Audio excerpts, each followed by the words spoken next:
શું તમને અંગ્રેજી ગ્રામરમાં એઝ વેલ એઝ નો ઉપયોગ કરતા આવડે છે? It's a very interesting topic. અહીંયા તમે વાક્ય જોશો, I have a car and a bike. મારી પાસે એક કાર અને એક બાઇક છે. બીજું વાક્ય છે, she is beautiful and intelligent.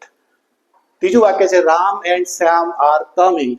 તો વિદ્યાર્થી મિત્રો, તમારે જો આ 3 વાક્યોમાં એઝ વેલ એઝ વાપરવું હોય, so it's a very simple trick. તમારે ફક્ત યાદ રાખવાનું છે, એન્ડ કાઢીને તમારે લખી દેવાનું છે એઝ વેલ એઝ.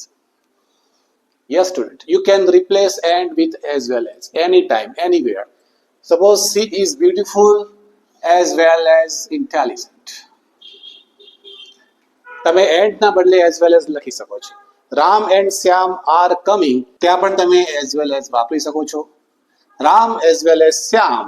પણ અહીંયા એક વસ્તુ ખાસ ધ્યાન રાખવાની છે, જ્યારે સબ્જેક્ટની અંદર એઝ વેલ એઝ વાપરો છો ત્યારે તમારે અહીંયા ઇઝ લખવું પડશે. It is the grammar of subject verb agreement. આને આધારે જ અહીંયા અપ્રોપ્રિએટ વર્બ મૂકવામાં આવે છે.